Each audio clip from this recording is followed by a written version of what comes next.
Tagaktak ang pawis ni Kenzo. Kanina pa siya paikot-ikot sa BGC, ngunit hindi pa rin siya makahanap ng trabaho.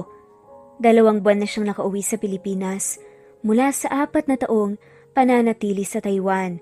2 taon lang sana ay naging 4 dahil sa galit niya noon sa asawa. Sa isang iglap, ang mga pangarap niya ay naglaho at walang naipundarang ina nang makauwi siya. Simula nang nagloko at sumama sa ibang lalaki ang asawa niya, nung nasa Taiwan pa siya, ay sinabi ng nanay niya na umalis si Hana kasama ang anak at sumama sa ibang lalaki. Tangay ang pinapadala niyang pera. Gumuho ang mundo niya dahil sa nalaman. Parang gusto niyang isumpa ang asawa, ngunit nagkaroon siya ng isipin. Pag nagkita sila ay kukunin niya ang anak dito. Nakakita siya ng ilang mga aplikante na nakapila sa isang mataas na gusali. Nakita niyang naglalogbook ang mga ito bago pumasok. "Excuse me? May applyan po ba kayong trabaho dito?" Tanong niya sa ilang nakapila doon. "Oo," sagot naman ng isa. Dali-daling ang pumila. Si Kenzo sa likuran at wala siyang ideya kung anong trabaho ang ina-applyan ng mga ito. Sunod sa agos lang siya. Kaya nang makarating sa loob ay nanguusisa na siya. "Anong trabaho nga applyan nyo?" Tanong niya sa mga to. "Marami silang posisyon na pwedeng applyan. Office staff, janitor, security guard ang kailangan nila." Sagot ng katabi niya sa upuan habang naghihintay sila ng interview. Napaisip siya kung ano nga applyan niya. Hindi siya pwede sa office staff dahil wala naman siyang alam dito at hindi siya nakapagtapos ng kolehiyo. "What position do you desire?" Tanong ng isang nag-i-interview sa kanya nang sa wakas ay siya na ang tinawag. "Security guard po," mabilis niyang tanong. Kumunot ang noo ni Hana habang nakatingin sa monitor. Kasalukuyan niyang tinitignan ng mga aplikante ngayong araw habang nakatingin sa harap ng CCTV mula sa computer na nasa harapan. Anong ginagawa ng lalaking yan dito? Mahinang bulalas niya. "Ang alin po, ma'am?" Tanong ng assistant niyang si Madonna.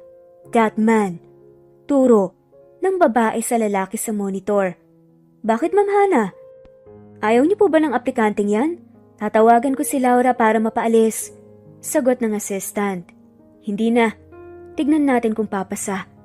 Matapang na sabi ni Hana habang nakatingin pa rin sa monitor. May kung ano sa damdamin niya ang hindi niya maintindihan nang muling makita ang asawa na itinuring niyang patay na. Matagal na niyang ibinuon ito sa limot, ngunit bakit nagbiro ang tadhana? "Ma'am Hana, nakapasa po ang lalaki na Kenzo po ang pangalan. Maganda po ang background, dati po pala siyang gwardiya sa Taiwan." Sabi nga ng isang staff. Nakaramdam ng kaba si Hana. Anong gagawin niya? Handa na ba siyang makita ang asawang matagal na nga niyang pinananabikan sa kabila ng mga panluloko nito sa kanya at ipagpapalit sa iba? Sa kabilang banda, natuwa si Kenzo dahil natanggap siya at malaki ang sahod. Masaya siyang umuwi at excited na nga siyang pumasok sa trabaho. Dahil wala pa siyang uniform, ay puting barong muna ang susuotin niya bukas. Marami na ng tatay niya, kaya hindi na nga niya kailangang gumastos para makabili. Nang sumunod na araw, unang araw ang pasok niya sa trabaho at sa lobby nga siya naka-assign. "Wow, may bagong guard at ang pogi ah. Hi Kuya Guard, anong pangalan mo?" Bati ng kapapasok lang na si Ann. Nginitian ni Kenzo ito. Kenzo Raimundo." "Sana laging gwapo ang mga guards dito. Kung hindi matatanda, ay hindi gwapo ang mga nagiging guards dito." Nakangusong sabi pa nito. "May girlfriend ka na ba?" "Ann, tigilan mo na yan. Baka dumating na si Madam. Halika na sa office." Yaya ng babaeng may edad na kasama nito. Bigla naman itong nataranta. Inayos ang sarili. Hinanda naman ni Kenzo ang sarili sa pagpasok ng kanilang madam.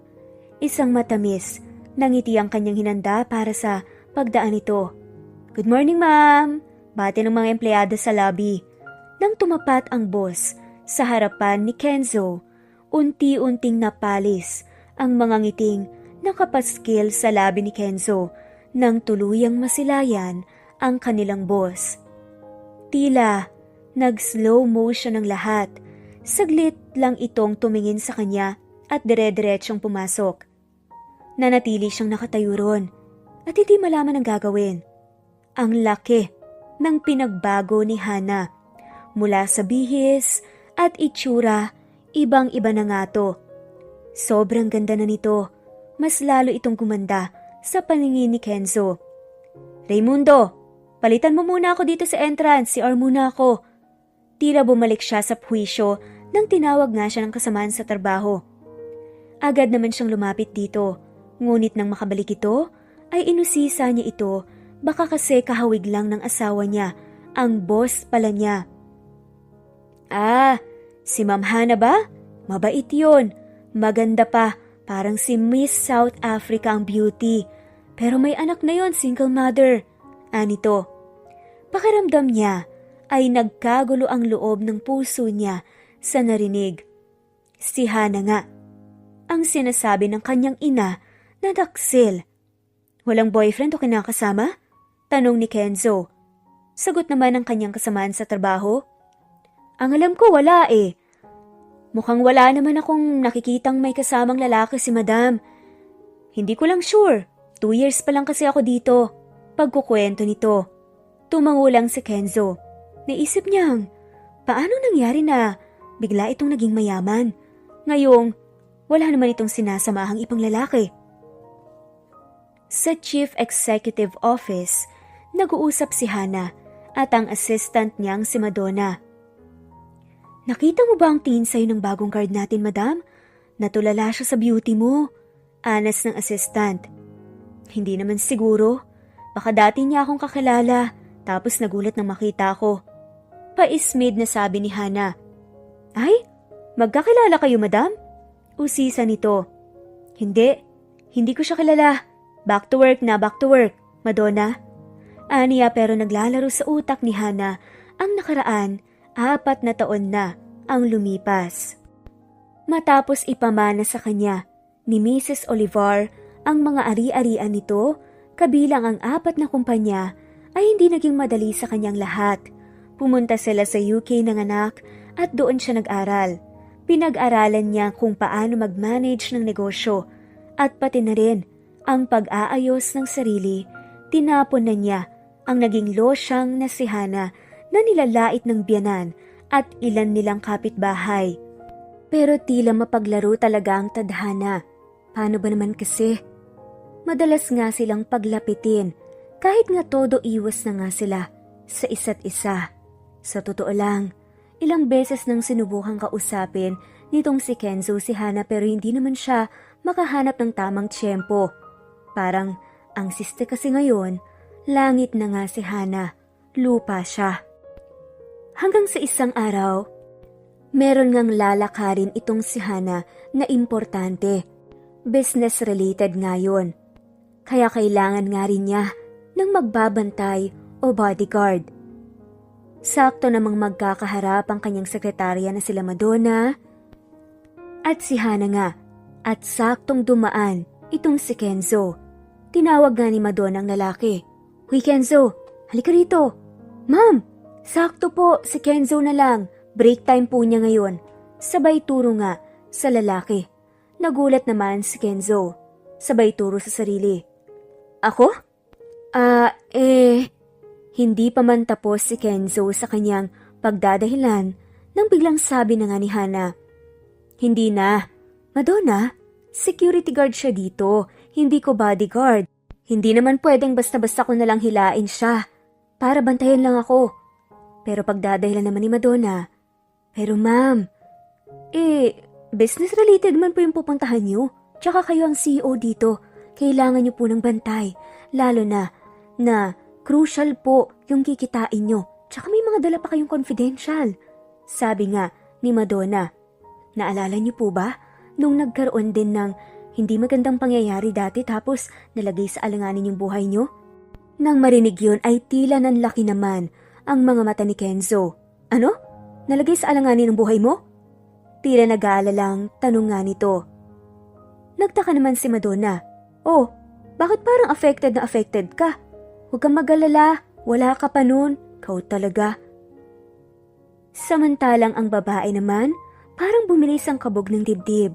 Nakita niya kasi ang totoong pag-aalala ni Kenzo. Para nga matapos ang usapan, sige na nga. Sige na, sumama ka na Kenzo. Basta ayoko nang masyadong maingay habang nasa biyahe tayo. Masungit na sabi nga ng babae. Tumango lang naman si Kenzo. Sumaludo sabay sabing, "Yes ma'am." Habang nasa daan nga sila, sobrang tahimik nga lang nila doon. May mga pagkakataong sinusubukan ni Kenzo na kausapin nga itong si Hana, pero wala namang mga salita na lumalabas sa kanyang bibig. Nang biglang, mapahinto nga sila sa isang napakaganda at napakalaking simbahan. Dahil nga traffic, napamulat nga ng mata si Kenzo, sabay na paturo. Dahil na nga rin sa bugso ng damdamin ay biglang sabi nga nito na tila excited, "Hana, nakikita mo yun? Diyan tayo nagsisimpa madalas dati, diba?" Excited nga na sabi nito. "Wow, oo nga no. Grabe, ang laki na rin ng pinagbago. Matagal na rin kasi ako hindi nagsisimba dyan, sa iba na kasi." Natigilan nga siya.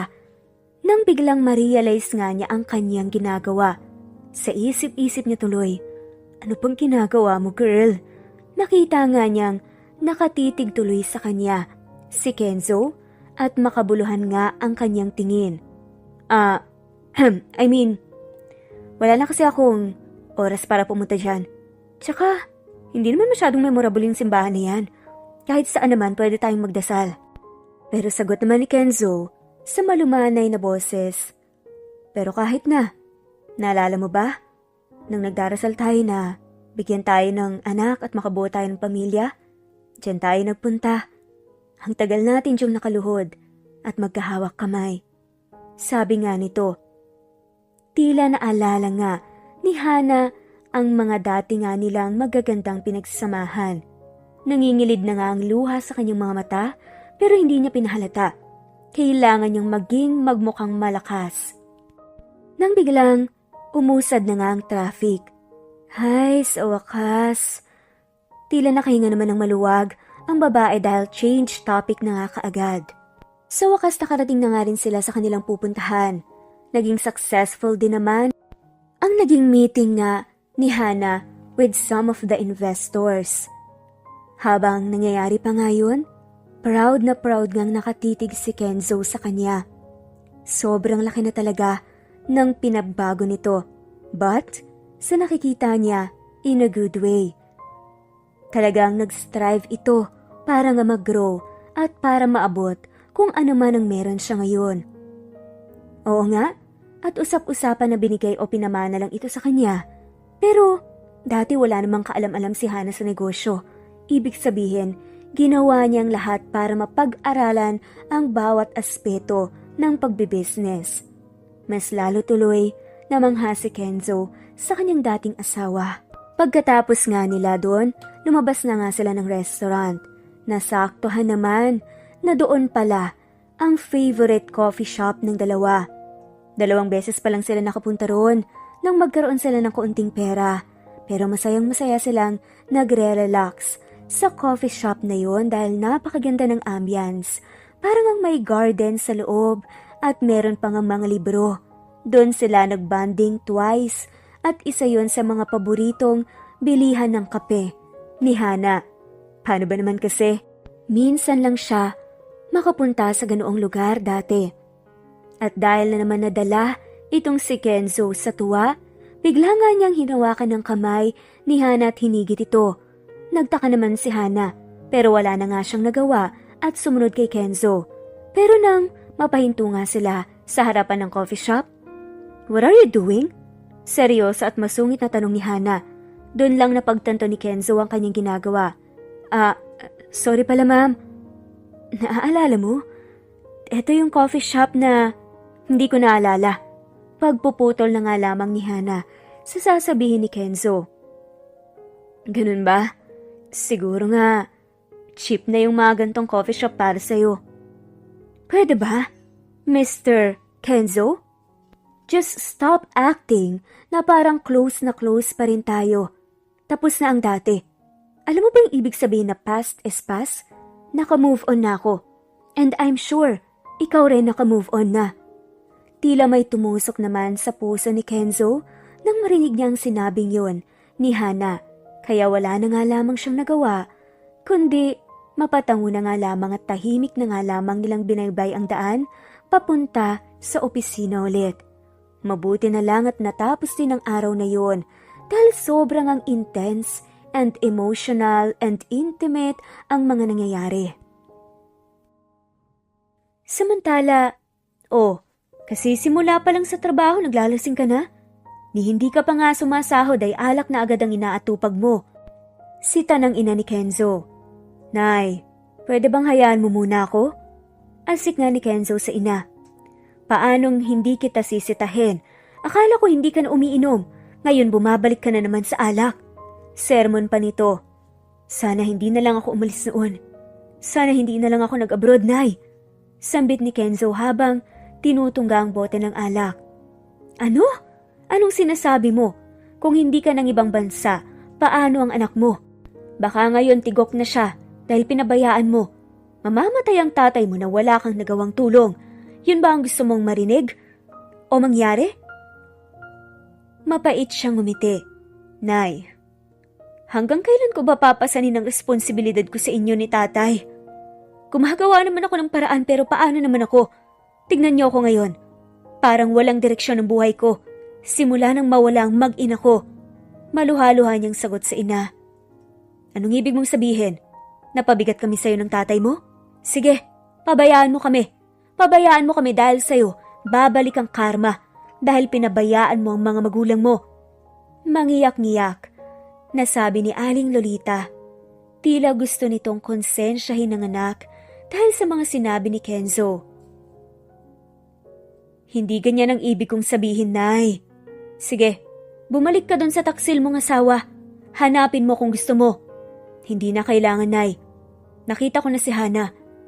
Nakatulala. Sa karimlan na sabi ni Kenzo. So ayun, hinanap mo nga na wala akong kaalam-alam. Ano namang kasinungalingan ng sinabi ng babaeng yun sa'yo? Nanlalaki ang mga matang sabi nito. Hindi pa kami nag-uusap, pero araw-araw ko siyang nakikita. Nagulat ang nagtatakang mga mata ng ginang. Anong ibig mong sabihin? Ang asawa ko ay boss ko, Nay. Anya, na parang sarcastic na natatawa at halatang lasing na. Sobrang yaman niya na ngayon. Imposible. Nakapulot ba yun ng ginto? Samantalang nagtitinda lang siya ng bibingka noon ah. Bulalas ng ina. Nagtitinda ng bibingka si Hana? Ha? Sideline niya lang yun noon. Kapag bored na siya dito. Kaya nga siguro nakahanap ng iba yun dahil palaging nasa labas. Niloko niya ba talaga ako, Nay? Tumango ang kanyang ina. Kenzo, ang mabuti pa. Maghanap ka na ng ibang trabaho. At wag na dun sa kumpanya ng asawa mo. Wag na wag mo siyang kakausapin. Lalasunin lang niya ang utak mo at ilalayo ka niya sa amin ng tatay mo. Hindi mangyayari yun, Nay. Dahil hindi ko hahayaan. Seryosong sabi ni Kenzo. Bakas naman ang alala at taranta sa mukha ng inang si Lolita. Kinabukasan, 12:00 na pumasok si Hana sa opisina. Dahil may activity sa school, ang anak niya na ngayon ay kinder na. Siya naman ang boss. Kaya kahit anumang oras niyang naisin at pumasok ay pwede walang boss na maninita. Papasok na nga sana sa elevator nang matigilan siya. Naroon din kasi si Kenzo nang matamang nakatingin sa kanya. Nagalinlangan siya kung papasok ba siya. Ngunit sa huli ay naisip niyang bakit ba siya nagpapaapekto sa presensya ng lalaking to. Mabilis na pumasok ang babae nang ma-realize niyang sila lang ang nandoon sa elevator. Si Kiana ang anak ko? Mariing tanong ni Kenzo. Naramdaman ni Hana ang init ng hininga ng asawa sa punong tenga niya. Nasa likuran niya lang ito at kadikit. Bigla niyang hinarap ito. Ang kapal naman ng mukha mo para itanong sa akin ang anak ko. Simula nang mawala ka, tinanggal mo na ang karapatan mo sa kanya at tatalikuran na nga sana ni Hana ang lalaki. Nang biglang hinawakan nga nito ang kanyang braso at muling pinaharap ni Kenzo sa kanya. Ano bang ginagawa mo? Tanong nga sa kanya ni Hana. Hana, I missed you. I miss you so much. Sabi nga ni Enzo na sobrang ang kabog ng kanyang dibdib. Mas ramdam nga ngayon ni Hana ang hininga ng lalaki. Habang papalapit nga si Kenzo sa kanya, hinalikan nito ang noo ng babae, pababa sa ilong hanggang sa mapunta na nga sa labi. Sobrang ngang naging intense and passionate ng kanilang naging halikan na para bang miss na miss talaga nila ang isa't isa. Sinubukan nga siyang itulak ni Hana pero hindi na nga ata nakayanan ng kanyang katawan o baka naman ng kanyang damdamin. Kaya tumugon na nga rin ito. Hindi lang yun. Bumaba pa nga ang halik ng lalaki sa leeg ni Hana. Dito nga ay medyo napaungol na siya dahil nga parang meron siyang naramdaman dahilan para tumaas ang kanyang balahibo dahil sa ginawa niya. Para bang kakaibang sensasyon ang naramdaman ni Hana. Grabe na nga ang ungol nito nang biglang tumunog nga ang elevator. Nahimasmasan tuloy si Hana at itinulak nga ng malakas ang lalaki. Halos mapasandig pa nga ito sa gilid ng elevator. Stop it! Anong karapatan mo para gawin yun, ha? Sabay sinampal nga ang pisngi ng lalaki. Kapag ginawa mo pa yan ulit, sisiguraduhin kong sisisantehin kita. Anya na bumukas ang elevator at lumabas na nga siya kahit hindi pa doon ang office niya. Gagamit na lang siya ng hagdan at isa pa, may elevator naman sa kabila. Naiwan itong masama ang titig kay Hana. Nagmamadali namang pumasok sa kabilang elevator si Hana. Wala ka yata sa mood ngayon, pre ah. Puna ng katrabaho niya. Nakakwentuhan niya ngayon. Namimiss ko lang ako, pre. May anak ka na pala? Hindi halata. Mukhang binata ka lang. Akala mo lang yun, pre. Pero ang totoo, may asawa at anak na ako. Hiwalay. Aniyang nilabas ang wallet at pinakita ang litrato ng anak. Ang gandang bata. Sino yan? Tanong nito sa picture sa tabi niya. Hindi, wala lang to. Patingin nga. Pangungulit ng katrabaho. Sige. Pero, huwag kang maingay ah.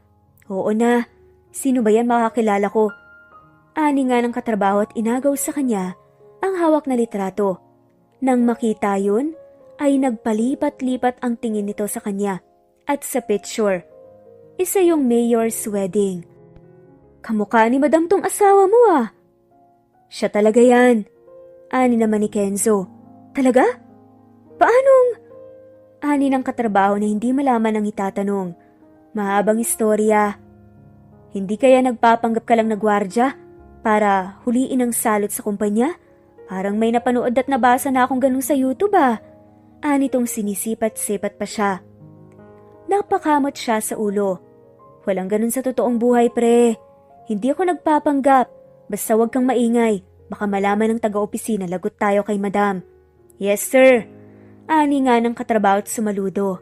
Sir ka dyan. Aniya habang nakamasid. Baka biglang sumulpot ang kanyang wife, boss. Nang biglang, hi handsome. Sabay silang napalingon ni Bautista. Hi Miss Chara, good day sa'yo. Ganti ni Bautista, kahit na kay Kenzo naman ito nakatingin. Hi Kenzo, pwede ba kitang yayaing mag-dinner mamaya? Anitong humawak pa sa braso ni Kenzo. Ha? Nako, hindi ako pwede kasi. Lumikot ang mata ni Kenzo hanggang sa nahagip ng mata niya ang parating na boss. Ang ibig kong sabihin hindi ako pwede bukas. Mamayang gabi, pwede ako. Aniya, at nilakasan ba ang boses para marinig ni Hana na nasa reception kausap ang naka-assign doon. Oo nga, mamaya, so hintayin mo ako dito ah. Miss Shara? Oras ito ng trabaho at hindi oras ng pakikipaglandian. Boses na ngayon ni Hana habang palapit sa kanila. Nakapamewang itong nagsalita. At ikaw, Mr. Raimundo, kay bago-bago mo? Yan ang inaatupag mo? Gusto mong masisante ka agad? May inis na wika ni Hana. Naku, lagot kay Commander. mahinang bulong ng katrabahong si Bautista. "Oh, anong tinatanga-tanga mo dyan? Miss Shara, back to work." Utos ng boss na ikinataranta ng empleyado. "Yes ma'am," anitong nagmamadali na. "At kayong dalawa, mag-focus kayo sa trabaho nyo at hindi yung kung sino-sino ang ini-entertain nyo." Anitong hindi maipinta ang mukha. "Yes madam," tugon ni Bautista habang si Kenzo ay nanatiling tahimik lang.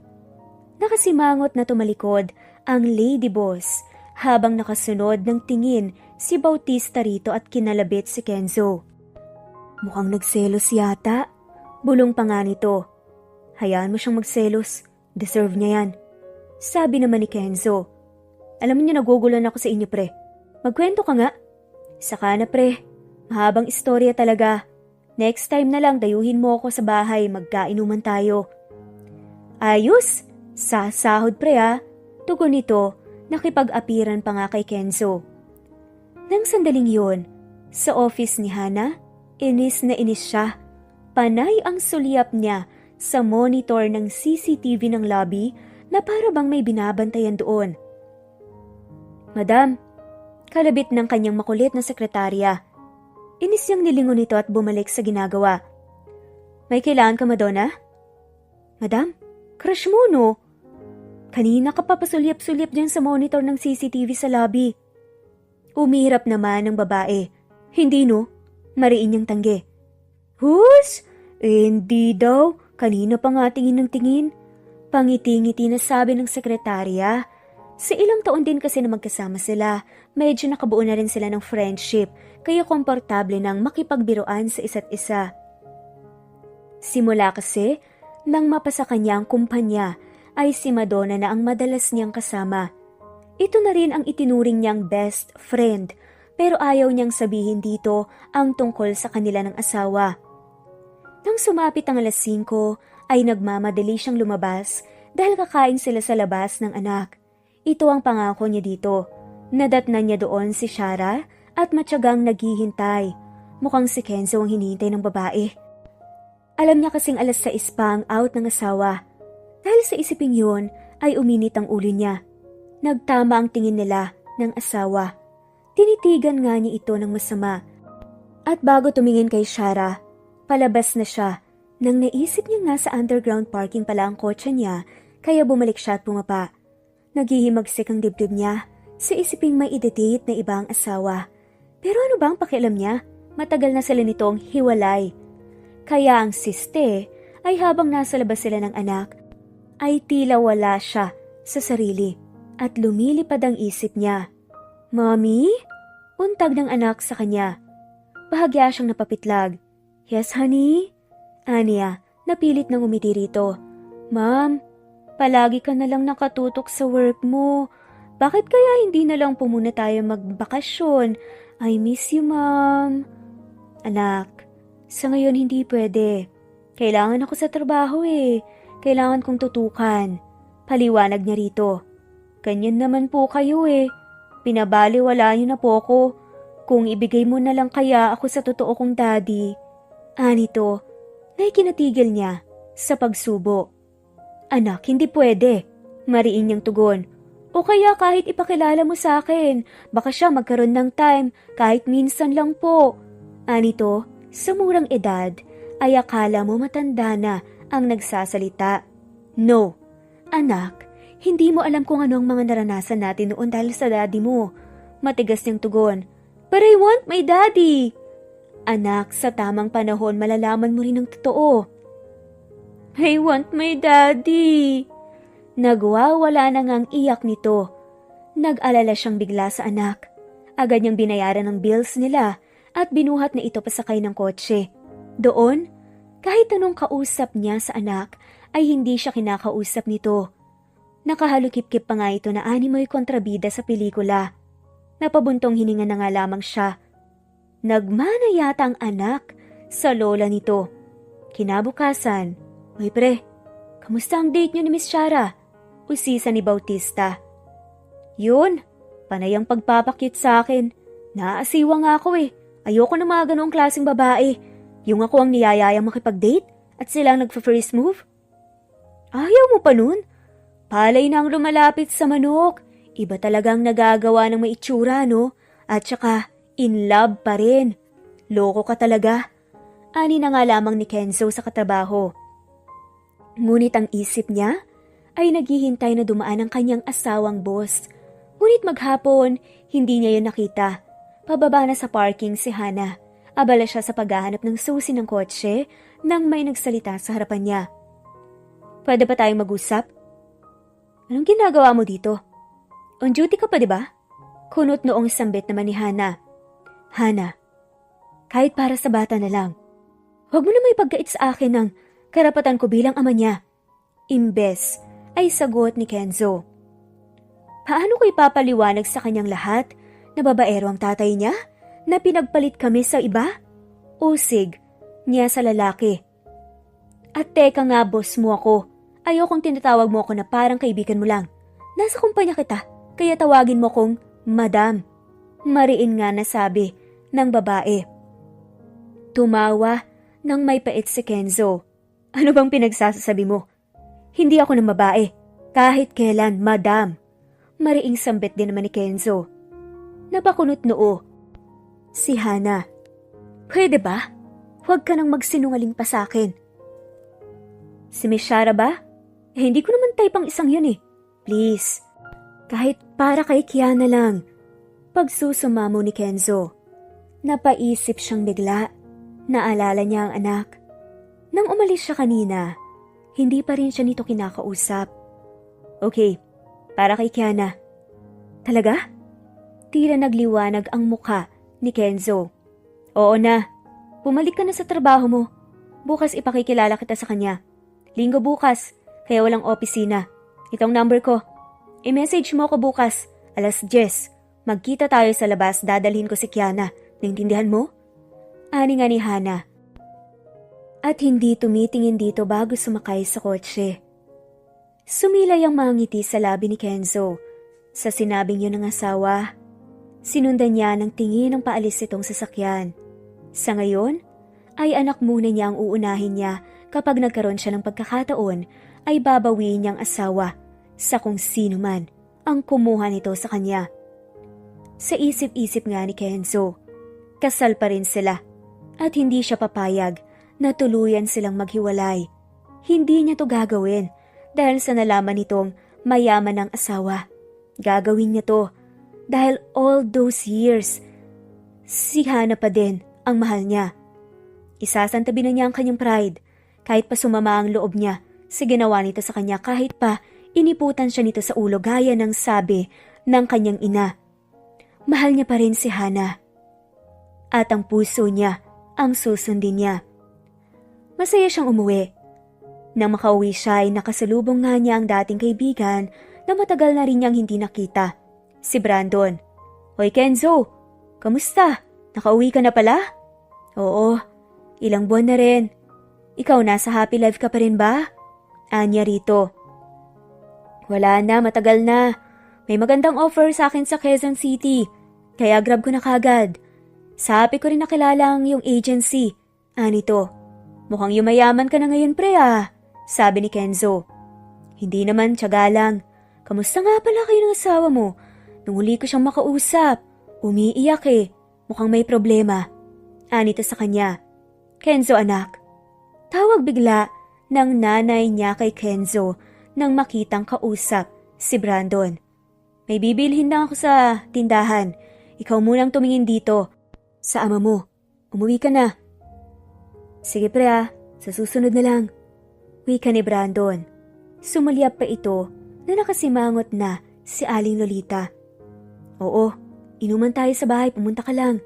Anyang tumalikod na. Kinabukasan maagang gumayak si Kenzo at sobrang excited siyang makita ang anak. Sa kabilang banda naman, pinuntahan ni Hana sa silid nito ang anak. Kagabi pa niya itong gustong kausapin ngunit hindi siya nito pinapansin. Anak, halika na. May pupuntahan tayo. Sigurado kung magugustuhan mo. Bangon ka na dali. Anyaya nga ni Hana sa mahal niyang anak. Ungol lang ang sagot ng anak sa kanya kaya hinawakan niyang anak sa braso. Naramdaman niyang mainit ito't nilalagnat. Hana? Tawag niya sa anak. Mami, mahinang sabi ng bata. Anak, nilalagnat ka. Ang dami mong rashes, anong nangyari? Natatarantang sabi ni Hana. Lorna, anong nangyari? Bakit nilagnat at may rashes si Kiana? Sabi sa yaya. Hindi ko po alam, mami. Wala naman yan kanina. Pero kagabi, matamlay na siya akala dahil lang sa nagtampo sa'yo. Oh my gosh, dalhin natin siya sa ospital. Mabilis niyang pinangko ang anak at dinala sa kotse. Nang sandaling yun, ay inip na nga si Kenzo. 10:00 na kasi ang sabi nito kanina nang tumawag ay gigisingin na nito ang bata. Ngunit hanggang ngayon ay hindi pa rin sila tumatawag ulit. Kanina ka pa nakabihis? Pati ka pa umaalis? San ba ang punta mo at pormadong-pormado ka? Puna ng ina. Aakyat ka ba ng ligaw ha? Sana, kung mag-aasawa ka ulit, ay yung mayaman na para maambunan naman kami ng swerte ng tatay mo. Walang gatol na sabi ng ina nito. Hay nako nay, makikipagkita ako kay Hana. Ipakikilala niya sa akin ang anak namin, si Kiana. Nanlaki ang mata ng kanyang ina. Ha? Si Hana? Kenzo ha? Tantanan mo na ang babaeng yan. Hindi ko siya gusto para sa iyo nun paman. Nanlaki ang mga matang sambit ni Aling Lolita. Nay naman, matanda na ako. Hayaan niyo na ako. At isa pa, mahal ko pa rin ang asawa ko. Sa ayaw at sa gusto niyo, pipilitin ko siyang bumalik sa akin. Buliyaw niya sa ina. Tumayo siya mula sa pagkakaupo at lumabas ng bahay. Abay, sinasagot mo na ako ngayon, Kenzo. Bumalik ka dito. Sigaw nito sa anak na dire-diretsyong umalis. Napahilot sa ulo si Kenzo habang binabaybay ang makitid na eskinita. Nang tumunog ang cellphone niya ay saglit siyang huminto. Hana, kanina pa ako naghihintay sa tawag mo. Kenzo, dinala namin sa ospital ang bata. Bakit? Anong nangyari? Nag-aalalang tanong ni Kenzo. Nilalagnat at maraming rashes sa katawan. Hinihintay ko pang result. Sang ospital yan pupunta ako. May pag-aalala sa boses na sabi ni Kenzo. Matapos sabihin sa kanyang address, ay agad niyang tinungang ospital. Samantala sa ospital, anak, magpagaling ka kasi mayroong taong gustong kumausap sa'yo at mahal na mahal ka rin niya, anak. Sino po, mami? Matutuwa ka kapag nakilala mo siya. Darating siya ngayon. Sorry, mami. Matigas ang ulo ko. Gusto ko lang po kasi si daddy eh. Oo, anak. Darating ang daddy mo ngayon. Talaga, mami? Masiglang, sabi nga ng anak. Oo. Hana, sabay silang napalingon mag-ina nang bumukas ang pinto. Anong nangyari? Anitong nagtatanong ang mga mata at kumikislap yun sa luha nang tuluyang makitang anak. Siya na ba si Kiana? Ang anak ko? Oo, Kiana anak ang daddy mo. Sa adya sa anak, natitig na titig sa bagong dating. Daddy? Namuo ang luha sa mga mata ng bata nang makilala ang ama. Daddy ko!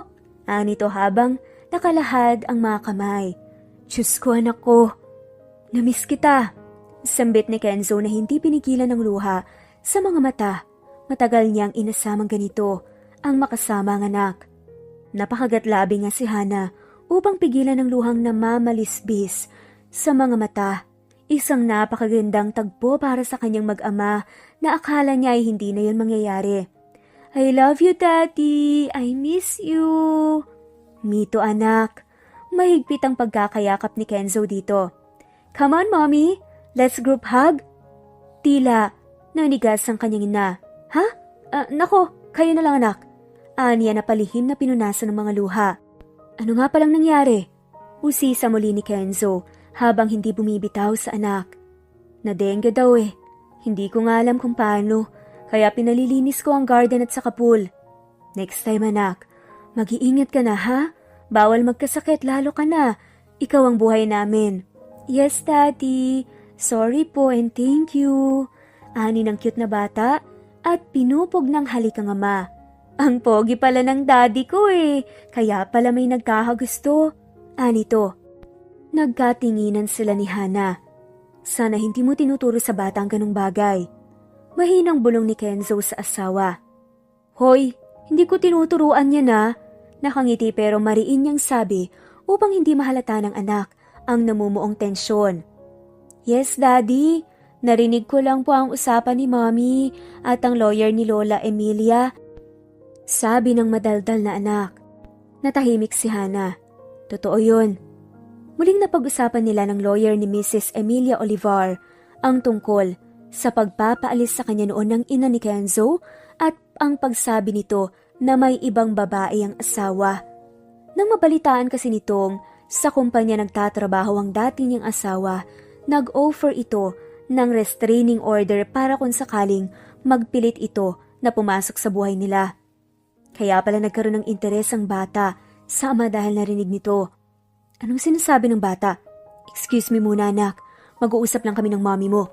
Mahigpit na hinawakan sa braso si Hana at dinala sa labas. Anong alam ng bata na hindi ko alam? Nanguusig na wika ni Kenzo. Huwag na tayong magbulahan pa dito, Kenzo. Hindi ba totoo naman na kaya hindi ka na nagparamdam sa amin noon? Dahil may kinakasama ka na sa Taiwan, kaya pati suporta mo, pinutol mo na. Buliyaw ni Hana sa asawa. Napakunot noo ang lalaki. Anong ibig mong sabihin? Pwede ba? Umamin ka na. Buliyaw ni Hana. Ako o ikaw? Hindi ba? Bigla ka nalang umalis at sumama sa ibang lalaki? Sagot ni Kenzo na namumula na sa galit. Anong umalis? Si Nanay Lolita ang nagpaalis sa amin ng anak mo dahil lilipat sila sa mas maliit na bahay at hindi ka na daw nagpapadala dahil may iba ka nang kinakasama sa Taiwan. Pasigaw niyang saad. Anong sinabi mo, Hana? Hindi magagawa ng nanay ko ang gumawa ng kwento. Hindi totoo yan dahil kahit kailan hindi naputol ang pagpapadala ko ng pera at ang sabi niya sa akin sumama ka daw sa ibang lalaki kaya hindi na kita nakakausap. Umiling-iling si Hana. Hindi totoo yan, Kenzo. Nagsinungaling ang nanay mo sa'yo at sa akin. Hindi magagawa ng nanay yan, Hana. Humikbi si Hana. Sa 4 na taon, nabuhay tayo sa kasinungalingan ng nanay mo. Nakita niyang biglang sumeryoso ang muka ng lalaki. Kuyumang kamao nitong biglang tumalikod at walang lingong umalis. Laylay ang balikat na napasandal siya sa gilid at wala sa loob na napaupo. Hindi siya makapaniwala sa nangyari. Mommy, si Daddy po? Tanong ni Kiana nang makapasok siyang muli sa loob. May importante nga ayusin anak. Babalik din ang daddy mo. Aniya rito? Hindi nito muling nagtanong pa at nagpa siyang humiga at nakatulog naman ito kaagad. Habang pinapanood ang anak, tinitignan nga siya ng kanyang ina na si Hana habang inaalala nito ang mga nangyari 4 years ago.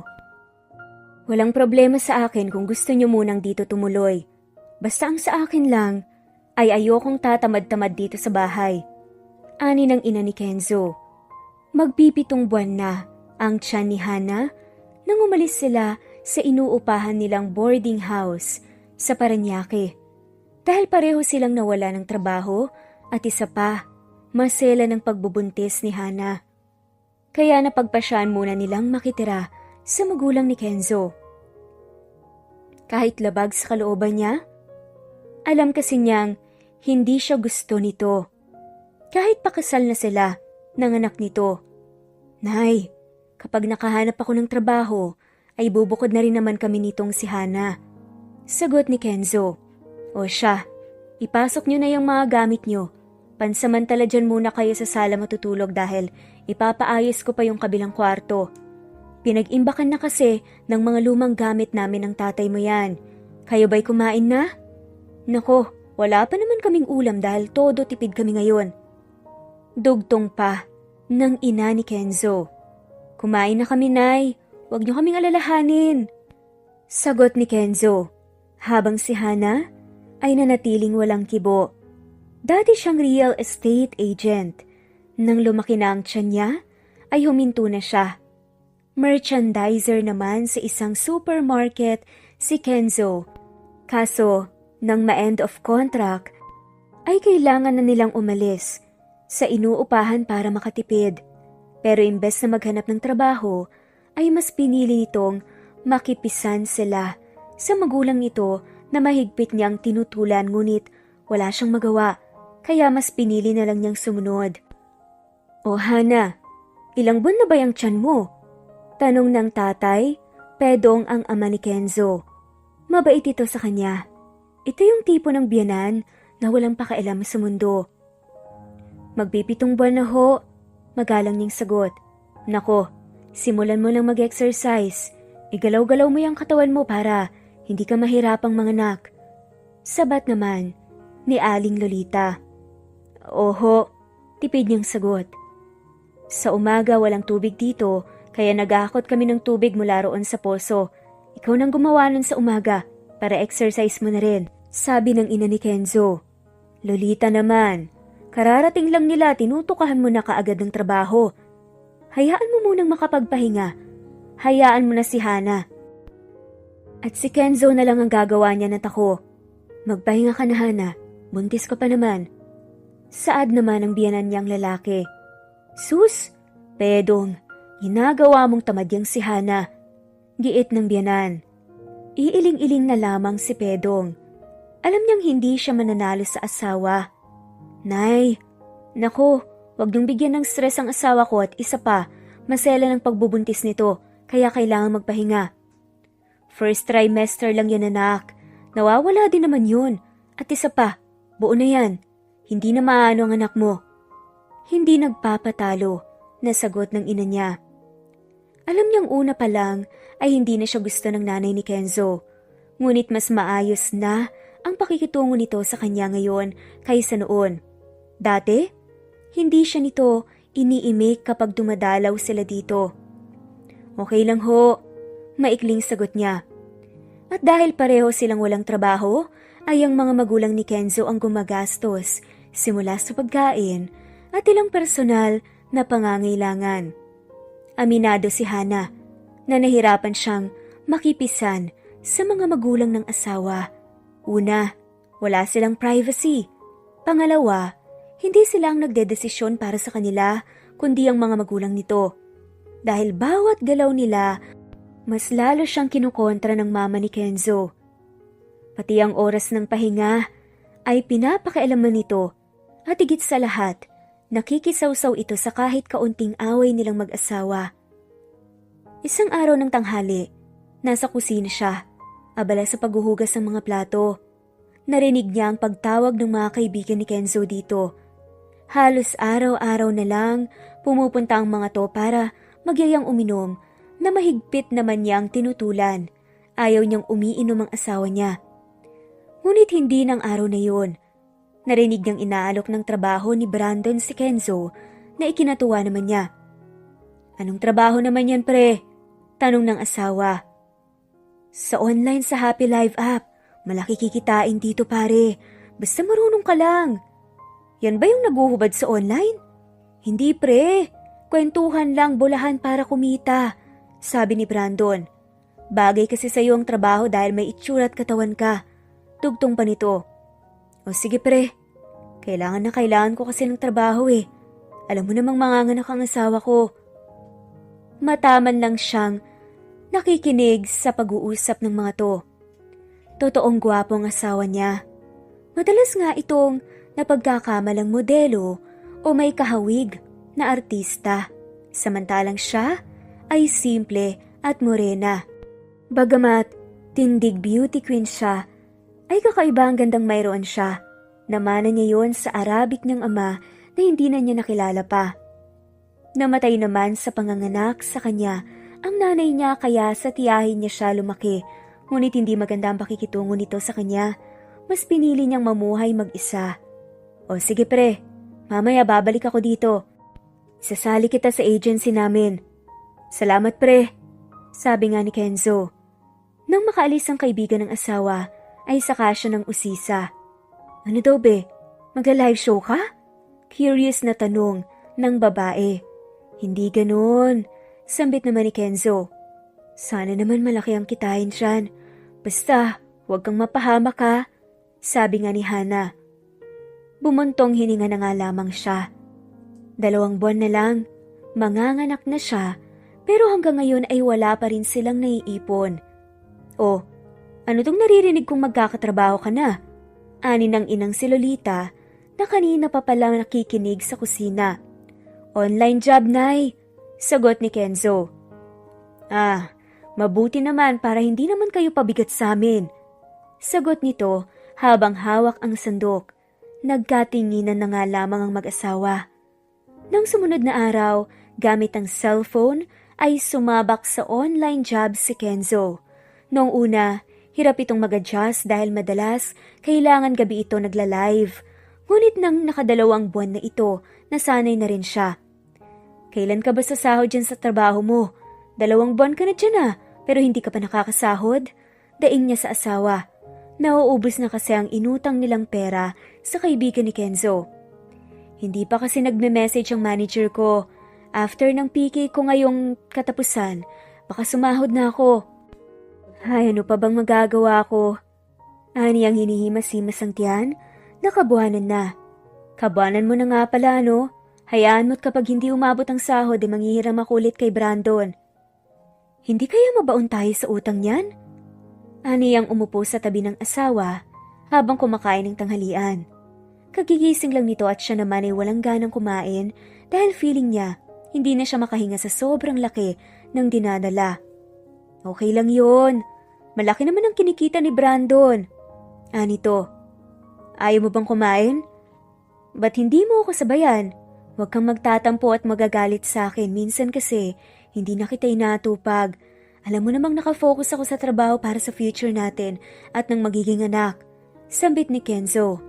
Aware naman kasi siya na kung minsan ay parang hindi nag-e-exist ang asawa. Nagreklamo ba ako? Naiintindihan ko naman. Anya, bagamat minsan ay aminado siyang nakakatampo ng asawa. Salamat sa pag-unawa, mahal na mahal kita. Anito at mabilis siyang hinalikan sa pisngi. Hanggang isang araw, nang makaramdam siya ng pananakit ng tiyan at balakang, kasalukuyang nasa bahay ito ni Brandon. Dahil sa trabaho nila kaya pansamantalang doon muna ito dahil wala naman silang wifi. Nagsabi din ito na pagkatapos ay may kaunting inuman na magaganap. Mabuti na lang ay sumahod din ito bago dumating ang June niya sa panganganak. Aray, ang sakit! Daing niya. 9:00 na ng gabi at nagkataon din na wala ang biyanan niya. Aray ko, Kenzo! Sigaw niya sa pangalan ng asawa kahit wala naman ito doon. Napaupo siya sa upuang kawayan dahil mukhang hindi niya kakayaning tumayo. Nanginginig ang kamay niya habang dinadayal ang number ng asawa. Ngunit kinakancel nito ang tawag niya. Tumulo ang luha sa kanyang mga mata habang sapong masakit na tiyan. Naghalo ang kanyang emosyon at ang sakit na nararamdaman. Sunod-sunod ang ginawa niyang paghinga. Nararamdaman kasi niyang lalabas na ang bata anytime. Isang mahabang pag-ere ang ginawa niya, halos magpugto ang mga litid niya sa leeg sa ginawang paere. Ilang saglit pa ay isang malakas na pag-iyak ng sanggol ang umalingaw-ngaw sa loob ng bahay. Sumilay ang ngiti sa labi ni Hana nang masilayan ng anak. Dahan-dahan niyang inabot ang tukuan nitong katawan at kinalog. Anak ko, napakaganda mo. Nang nakita nga niyang kumibot-kibot ang munting labi nito ay bahagya siyang nataranta. May kung anong nag-udyok sa kanya na padedein ito. Nakahinga siya ng maluwag. Pansamantalang nakalimutan niya ang sariling sitwasyon. Nasa ganoong tagpo siya nang bumukas ang pinto. Niluwano ng biyanan niya. Akay ng mga ito ang lasing ng asawa. Malakas na napamura ang tatay Pedong niya nang makita ang kaawa-awa niyang sitwasyon. Maging ang nanay Lolita niya ay napadda. Ang asawang si Kenzo naman ay walang muwang na inihiga ng tatay Pedong niya sa sala. Lolita, ambulance, dali! Bakit ako? Ikaw lang tumawag. Anitong natataranta na rin. Mabilis na kumilos ang biyanang lalaki. Lumabas ito upang maghanap ng ambulansya. Hana, okay ka lang ba? Tanong ng biyanang babae sa kanya. Ngayon lang ito naging concerned sa kanya. Tumango siya rito habang tangan pa rin sa dibdib niya ang anak. Kinabukasan mangiyak-ngiyak si Kenzo nang nahimasmasan ito. Nakaupo ito sa tabi niya habang hawak ang mga palad ni Hana sa loob ng ospital. I'm sorry, Han. Kung alam ko lang hindi na sana ako uminom kagabi. Sana umuwi na kaagad ako. Anito habang panay ang halik sa palad niya. Inaamin niyang sumama ang loob niya pero kailangang isantabi niya yon dahil bawal siyang ma-stress dahil kapanganganak niya pa lang. Ngunit sino ba siya para hindi intindihin at tunawain ng asawa? Han, okay lang. Naiintindihan ko naman. Tugon niya. Nang makalabas siya ng ospital ay naging okay naman ang lahat.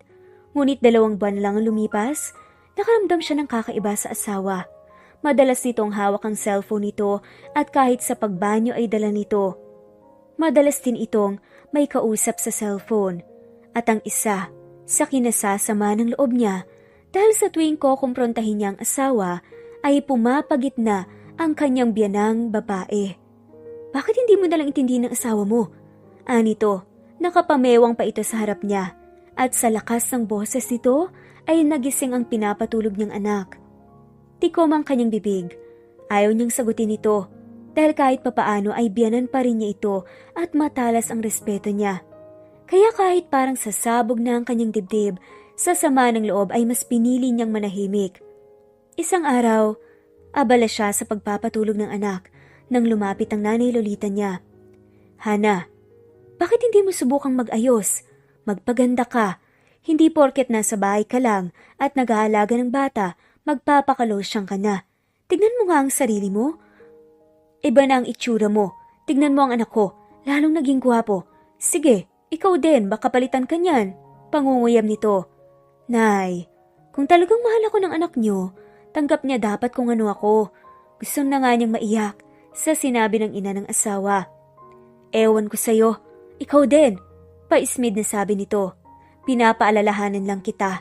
Masyado mong pinapabayaan ang sarili mo.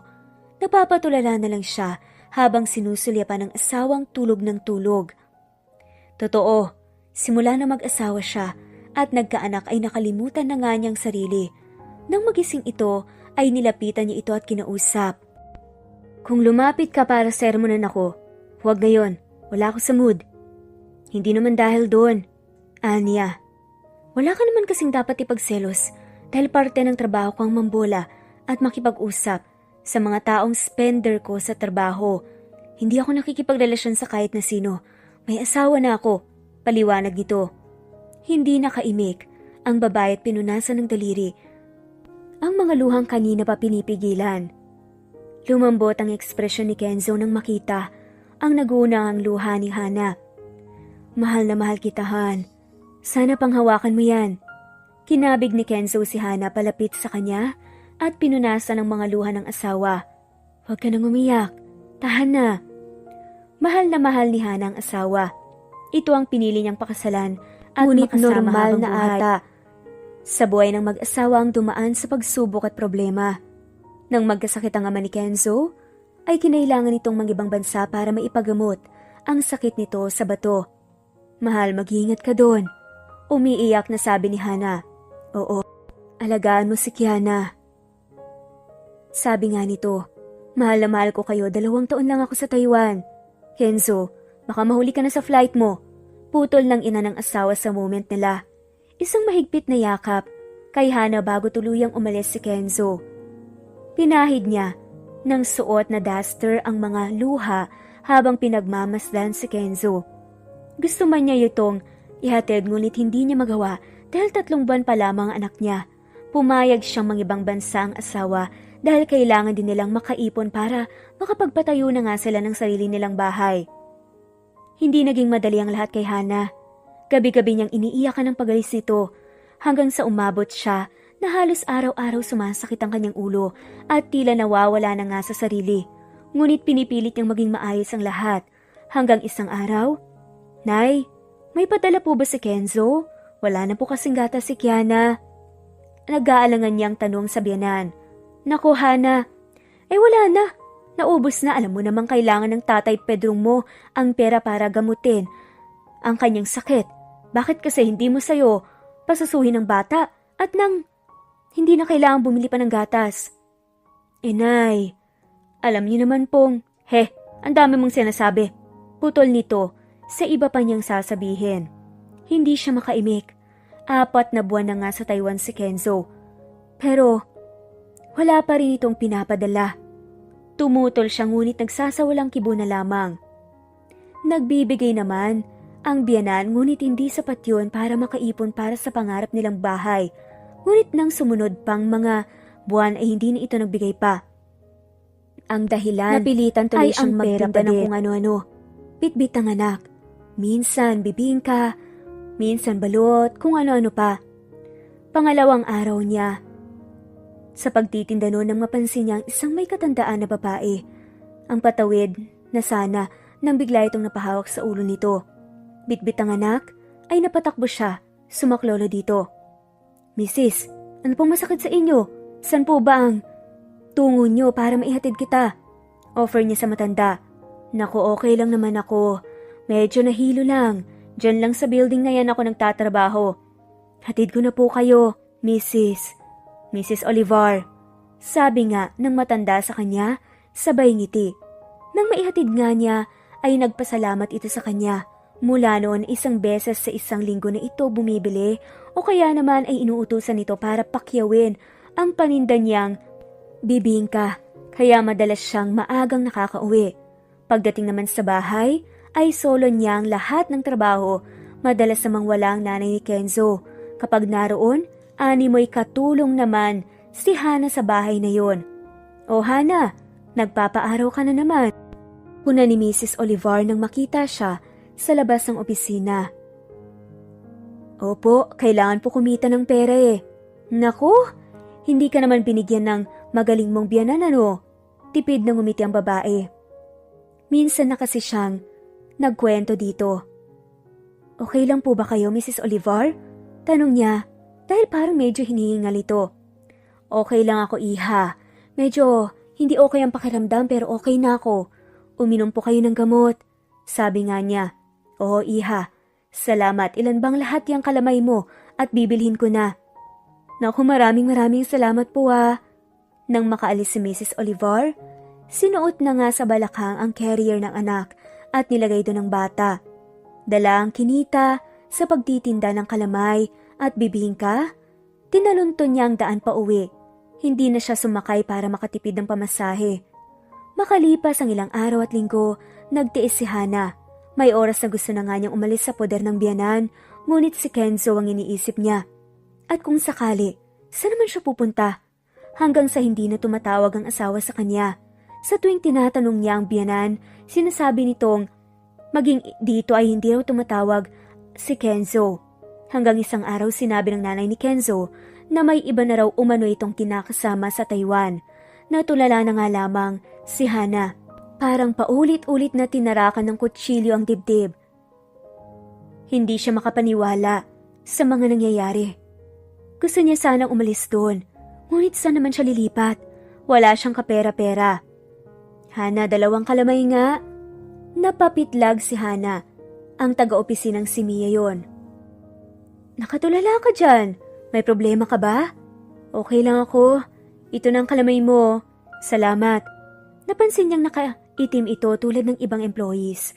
Doon napansin niya yon, kanina nang dumating siya. Nakaitim at nakaputi ang mga employees na dumadaan. Ah, nagbago ba ang uniform niyo? Takang tanong niya. Hindi ah, yung may-ari kasi ng kumpanya namin ay namatay na. Sagot ng babaeng si Mia. Ha? Oo. Sige ah, balik na ako. Tumango na nga lamang ang babae pero nagulat ito. Hindi niya kilala ang boss ng mga ito at maging kay Mrs. Olivar. Hindi niya tinatanong dahil nahihiya siya. Hanggang sa isang araw, sinabi nga ng kanyang nanay Lolita at ng biyanan niya na kailangan na nga nilang umalis sa bahay. Nay, paano po kami ng apo niyo? Abay, ewan ko sa'yo. Bahala ka na. Problema niyo na yon, sabi nga nito. Hindi nga nito alam kung saan siya pupunta. Kaya naman sa mga ilang araw na umalis sila sa bahay, doon nga muna silang mag-ina sa pinupwestohan niya kung saan siya nagtitinda. Tila naninigas na ang puso niya sa sandaling yun pero wala siyang magawa. Tila wala na nga rin siyang mailuha. Nang biglang isang araw, darating pala ang araw na tila babaliktad ang kanilang kapalaran. Ikaw ba si Hana? Nag-angat ng ulo si Hana. Isang naka-uniforme ng pang-opisinang nasa harapan niya. Ako nga po, bibili po ba kayo ng kalamay? Anya habang isinasayaw-sayaw ang anak. Oo, papakyawin ko lahat, pero mas importante itong sasabihin ko. Kailangan kitang makausap. Doon tayo sa restaurant para makakain ka dahil mukhang hindi ka pa kumakain buong araw. Totoo yun dahil inuna nga ni Hana bilhan ng gatas ang anak kaya hindi na nga niya napapakain ng sarili. Ngumiti siya. Sige po. Ano po bang importanteng sasabihin niyo? Tanong nga ng babae. Tumikim muna ito bago nagsalita. Nasa last will testament ni Mrs. Olivar ang pangalan mo. Binigyan kanya ng mana at iba pang ari-arian bago siya namatay. Si Mrs. Olivar po patay na? Bakit niya ako pinamanahan? Gulat niyang tanong dahil nga sa nalaman niya. May malubha siyang sakit, wala nang lunas, wala siyang kamag-anak, kaya pinamana niya ito sa mga taong naging mabuti sa kanya nung nagpanggap siyang empleyado sa opisina niya at maswerteng ikaw ang napili niya. Paliwanag nito, namilog ang mga mata niya sa gulat, hindi siya makapaniwala. Ang ibig niyo pong sabihin, si Mrs. Olivar ang may-ari ng kumpanyang yan? Turo pa nga ni Hana sa mataas na building.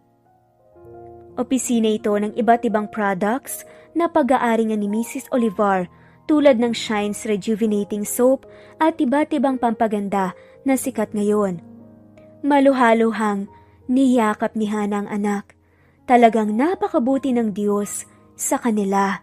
At heto nga ang naging kwento nila o kapalaran nila 4 years ago bago nga siya maging madam o boss ng kumpanya niya ngayon. Samantala, sa kasalukuyan, tila sasabog si Kenzo habang pauwi. Pulang-pula ang pisngi niya nang makarating sa kanila.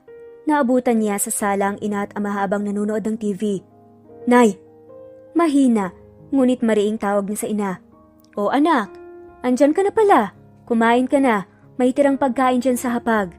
Anito nang lumingon sa kanya. Nay, anong kasinungalingan ang sinabi niyo noon kay Hana?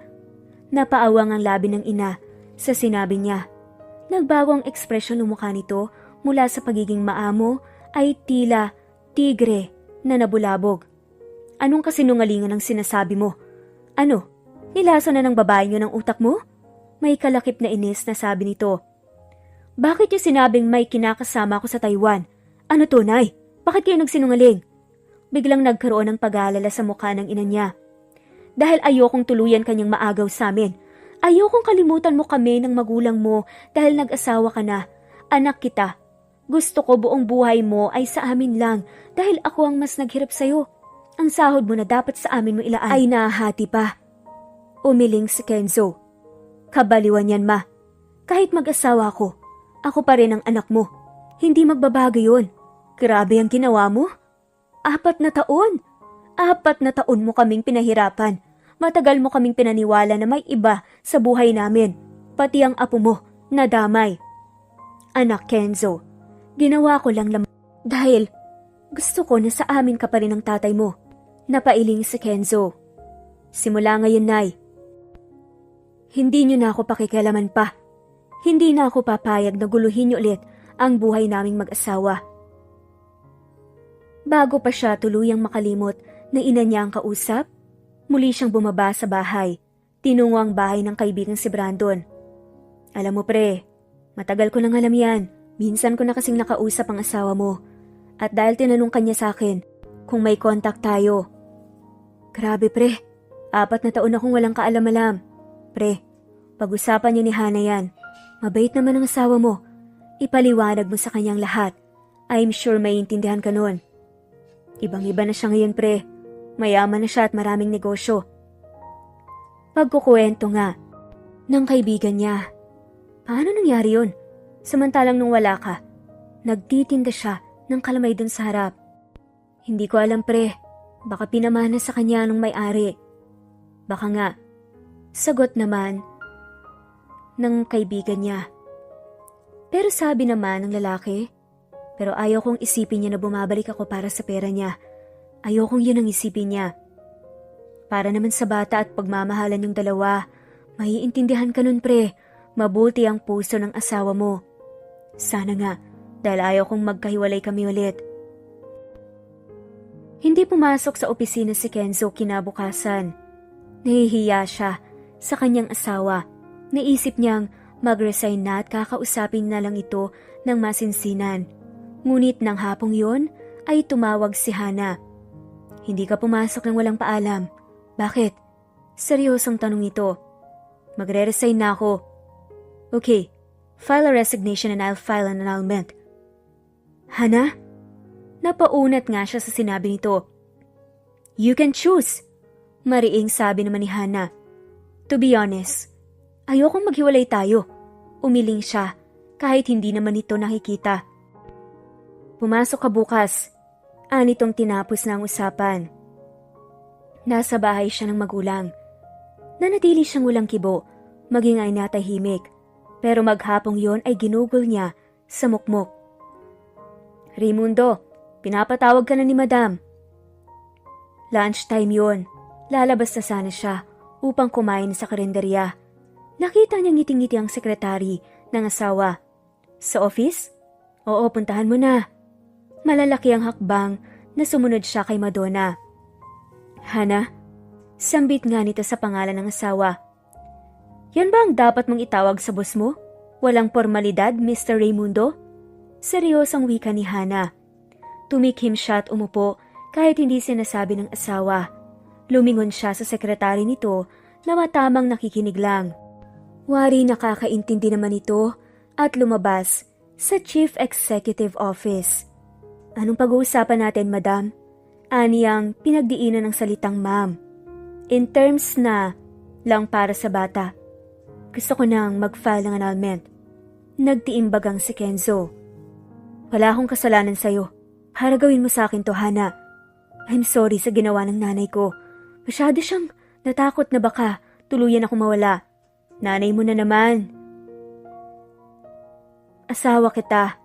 Kayo ng anak natin ang pinipili ko. Alam mo, Kenzo, matagal kang nawala kahit hindi mo nalaman ang naranasan namin sa kalye ng anak mo. Saad nga ni Hana. Mabuti na lang. Mayroon pa ring taong mabubuti ang loob na kahit hindi ko kaano-ano, tinulungan ako. I'm sorry. Bigkas ni Kenzo, daig pa niya ang naipit sa nag-uumpugang bato. Ngayon masisisi mo ba ako kung ganitong nararamdaman ko?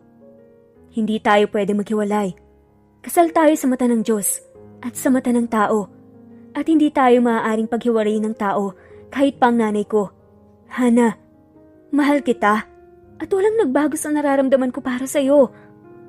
Kahit nagkahiwalay tayo. Kahit ang alam ko dati, may iba ka. Ikaw pa rin ang mahal ko. Hindi makapagsalita si Hana. Alam niyang mahal na mahal pa rin niya ang lalaking to na asawa niya at matagal niyang pinanabikan. Please, ayusin natin to. Kahit anong kondisyon, handa akong pumirma na hindi na ako makikinabang sa mga pag-aari mo ngayon. Kahit habang buhay mo ako maging empleyado, basta tayo ulit. Tayo pa rin. Naantig ang puso ni Hana sa sinabi ng asawa at nakaramdam din siya ng awa para dito. Hindi rin nagbago ang nararamdaman ko para sa'yo. Mahal pa rin kita, Kenzo. Anya rito, kailangan kita. Kailangan ka ng anak natin. Tila nagliwanag ang mukha ni Kenzo. Talaga? Hindi malaman ni Kenzo kung iiyak ba siya o tatawa. Tumayo si Kenzo at lumapit dito. Mahigpit niyang niyakap ang asawa at akmang hahalikan sa labi nang may kumatok. Ma'am, may bisita ka. Katok yun ni Madonna. Sige, papasukin mo. Sagot ni Hana na inaayos ang pagkakaupo at inayos ang sarili. Si Kenzo naman ay bumalik sa pagkakaupo. Hi Hana, how are you? Ngiting-ngiting sabi ng bagong dating na si Arthur Ramos. Naalala ni Hana na may close deal pala sila nito ngayong araw. Oh, Mr. Ramos. Walang kupas, Miss Hana. Lalo kang gumaganda. May-ari ito ng mga local shipping line sa Pinas at gustong makipag-partner sa mga produkto nila na umiikot sa buong Pilipinas. Matagal na rin niya itong manliligaw. Siguro naman, Pagbibigyan mo na ako for dinner tonight. Sandali pang nag-isip si Hana at sumuliyap sa nakikinig na asawa na tila kumukuyom na nga ang kamay. I'm sorry, Mr. Ramos, hindi pwede. Ang business ay pwede naman nating pag-usapan inside the office, diba? Pilit at ngiting sabi niya. Okay, wala naman akong magagawa. Sadyang mailap ka talaga. Tumikim si Kenzo bago nagsalita. Excuse me lang. Anitong tumayo pa. Sino to? Bodyguard mo? Oo, bodyguard / security guard at the same time, asawa. Okay po ba yun, sir? Ha? Asawa mo? Anitong nagpalipat-lipat ng tingin sa dalawa. Yes, Mr. Ramos. Kaya I'm sorry. Hindi kita mapagbibigyan. Bakit hindi mo sinabi agad? Tumingin pa ito sa katawan ng asawa niya. Minsan bouncer din ako, lalo na kapag kinukulit ang asawa ko. May tonong paninindak na sabi ni Kenzo. Bueno. Alis na ako, Mrs. Hana pala. Ipapadala ko na lang ang sekretarya ko ang mga papeles ng kontrata na kailangan mong pirmahan. Anito bago tuluyang lumabas. Maniligaw mo yun? Untag ni Kenzo. Oo, makulit eh. Hindi na yun uulit sigurado. Sinindak mo kasi, sabi nga ni Hana. Sabay natawa. Tama lang yun sa kanya para tumigil na. Hindi ka pa nga pala kumakain, no? Papa-order na lang ako ng pagkain natin. Wala nang oras, alauna na. Sagot ni Kenzo na tatayo na sana. Okay lang naman yun. Marami naman sila dun eh. Sabihin mo na lang, sa CEO's office ka naka-assign. Dapat lang. Dito ako magpapa-assign simula ngayon. Mahirap na, baka may iba pa palang Ramos na pumupunta rito. Ikaw talaga.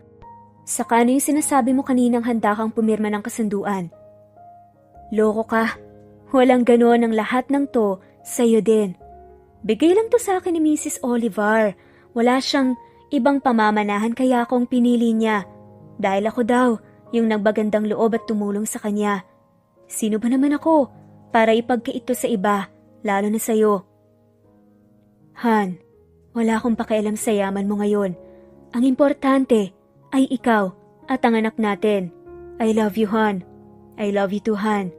Let's start all over again? Isang masuyong halik ang ginanti ni Hana sa asawa upang iparamdam dito ang pagmamahal niya na tinugon agad ni Kenzo. Aayaw pa ba siya? Ang asawa na niya ang unang humalik. Sus Mariosep, bulalas ni Madonna nang biglang pumasok akmang lalabas sana ulit ito ng tinawag ni Hana. Huwag ka nang lumabas. Sumabay ka nang kumain sa amin, alam mong hindi ka pa nagla-lunch. Baka maya-maya, andyan ang pagkain na in-order ko. Naku madam, baka istorbo lang ako. Ano ka ba? Halika nga rito. Alam kong gulong-gulo na yung utak mo, kaya sasabihin ko na sa iyong totoo. Wika ni Hana, sa sekretaryang kaibigan. Natatawa pa nga si Hana. Anong totoo madam? Interesadong tanong naman ni Madonna. Asawa ko siya, si Kenzo Raimundo. Totoo madam? Oo. At handa na akong isiwalat ang lahat. Oh my gosh! Bulalas ang sekretarya. Oh my gosh! Bulalas ito. At ikaw, mister, sa bahay ka na tumira dahil palagi kang hinahanap ng anak mo. Opo, misis ko. Simula ngayon, magsisimula tayong muli ng bubuo ng isang masayang pamilya. Promise? Tanong naman ni Hana. Pangako, ikaw lang nag-iisang commander ng buhay ko. Paano si nanay? Tukoy niya sa biyanan. Namala, demonyo. Han, alam kong mabait ka. Alam kong importante din sa'yo ang nanay kahit ganun pa man ang nangyari. Pero pwede naman tayong hindi na lang connected sa kanya. Han, oo naman. Naroon pa rin ang respeto ko sa nanay mo, ni minsan. At hindi ko siya pinagsalitaan ng masama. Palagi ko siyang inuunawa dahil nanay mo siya. Kaya mas pinili kong manahimik dahil ayokong maging bastos sa kanya. At nagpapasalamat ako sa iyo dahil dyan. Dahil sobrang bait mo at dalisay talaga ng puso mo. Nang makauwi si Kenzo, ay agad niyang kinausap ang ama. Kasalukuyang wala doon ang inang si Lolita. Anak ko, kung saan ka masaya susuportahan kita. Pasensya ka na. Hindi ko nagawang ipagtanggol ang asawa mo dahil mahal ko ang mama mo. Isa pa, wala din akong lakas noon. Hindi na nga lamang makaimik si Enzo at napaluha siya. Damang-dama niya ang pagsisisi ng ama. Salamat, Tay.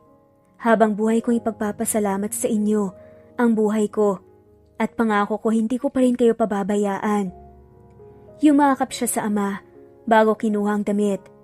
Nang makaalis siya, hindi na siya nakapagpaalam sa ina. Tuwang-tuwa si Kiana nang makita ang ama nang makarating ito na dala ang mga gamit. Dito ka natitira, Daddy? Namimilog ang mga matang wika nito. Oo anak, gusto mo ba yon? Gustong gusto, Daddy.